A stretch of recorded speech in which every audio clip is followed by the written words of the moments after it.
Hey guys, I just opened my trunk and I found this weird thing in here. Anybody know what that is or what that may be a part of? I'll give you hints later on.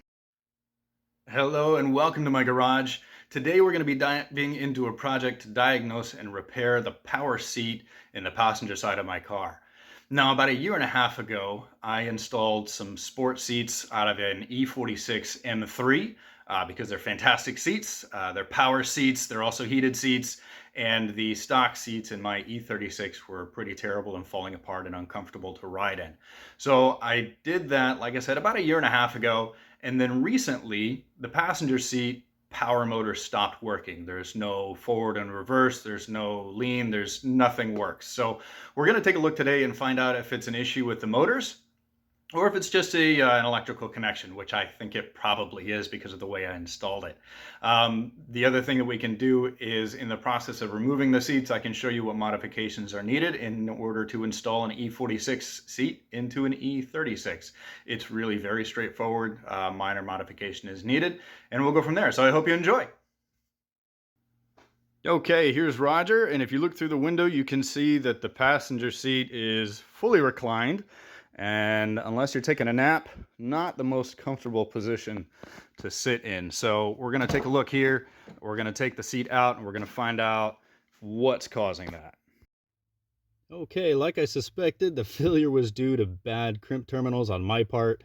I rushed the installation, but what you can see here is that in order to do this, I used the stock seat connector from my E36 seats and just spliced it into the wiring from the E46 so that we had power and ground to the motors. Now, none of the other features like memory or the airbags or anything like that are set up. I never dug far enough into the wiring diagrams to determine exactly how to do that or how to control it through the E36. I'm sure that you can. I just chose not to. Okay, so if you haven't seen, along with being stuck reclined, my seat also got stuck in a forward position, which blocked access to the front bolts. As far as I can work out, the E46 seats do not have any way to bypass the electric switch and manually move the seat back. So I got really fortunate that it was just an electrical connector. At this point, I just unclipped the connector, pulled it out of the car, used some tools, removed the old butt connector, crimped on a new one, and put it back in, re-secured it to the wires in the car, and plugged it back in. At this point, I was able to move the seat back, giving me access to the mounting bolts. The challenge here is that if it was a motor and I got stuck, we're going to have to disassemble the entire seat in the car, which is no fun. So in order to do this job, you really just need some simple tools, some edge cutters, some wire strippers, and a crimping tool, as well as a butt connector. Now, obviously, I'd recommend doing this with a soldering iron if you have it available, but it's certainly not required. I have a soldering iron, but I'm lazy and just didn't want to do it. So I just reconnected it, put it back in the car, moved it back, and then continued to remove the seat. One thing you need to be aware of if you're putting an E46 seat into an E36 is that the body, the frame of the seat, is actually a little bit wider, so that when you move the seat back to give yourself a little bit more legroom up front, it will run into the rear seatbelt frame. Now, this is on a convertible. I don't know if this is going to be the same on a sedan or a coupe. They're probably a little bit different. I don't know. I don't have one. This is just something to be aware of if you happen to be doing this in a convertible. Here you can see that the rear seat rail frame is secured to the body with a bolt, and the front has a stud that is captured into the body that goes through the seat rail and is secured with a nut. At this point, you'll have easy access to the factory wiring harness. You can take a look at all the connectors, disconnect them, find out where they all go, and then remove the seat. Once the seat's out of the way, you can take a look at all the garbage that you've got stored under your seat from years and years and years. It's a fantastic opportunity to clean the carpet and just spend some time tidying up. This is also a great opportunity to identify what functionality you want in your new seats.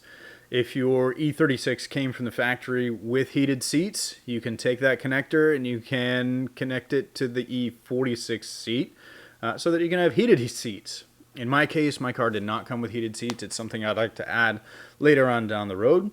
So all I really did was connect power and ground for the motors. Welcome to the underside of an E46 M3 seat. So in order to do the swap, if you get manual seats, obviously you don't have to worry about any of this.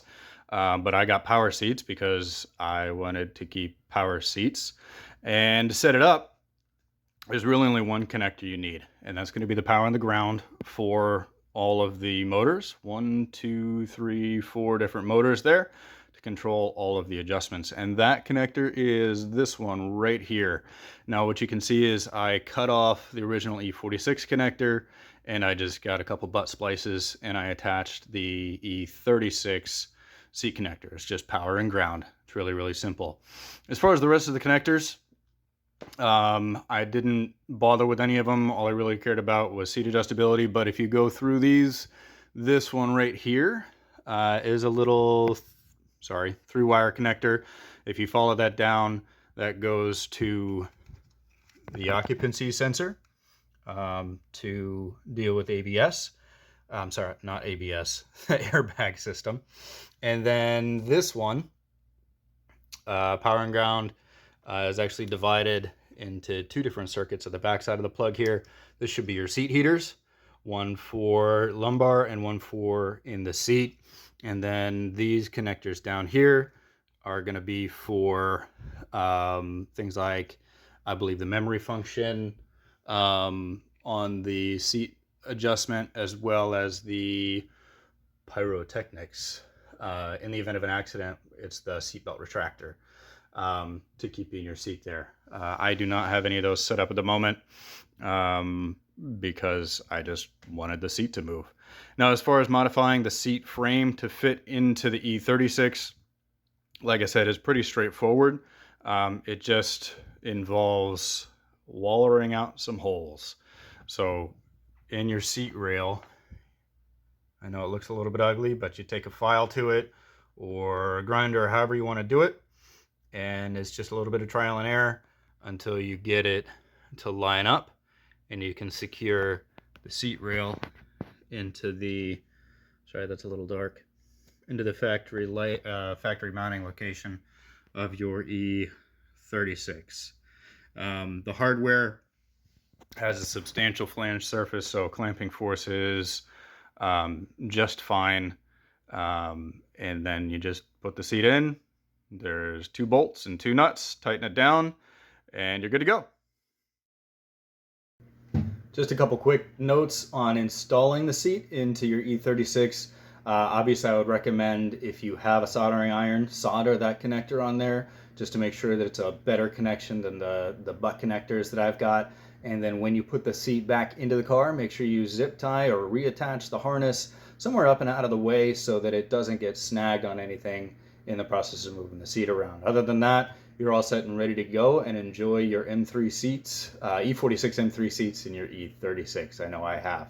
Obviously, if you want to connect things like seat heaters, there's some different connectors to go from, but not a big deal. I hope you enjoyed the video. I hope it was helpful. Please feel free, comment, subscribe, like, all of that fun stuff, and look forward to sharing more with you.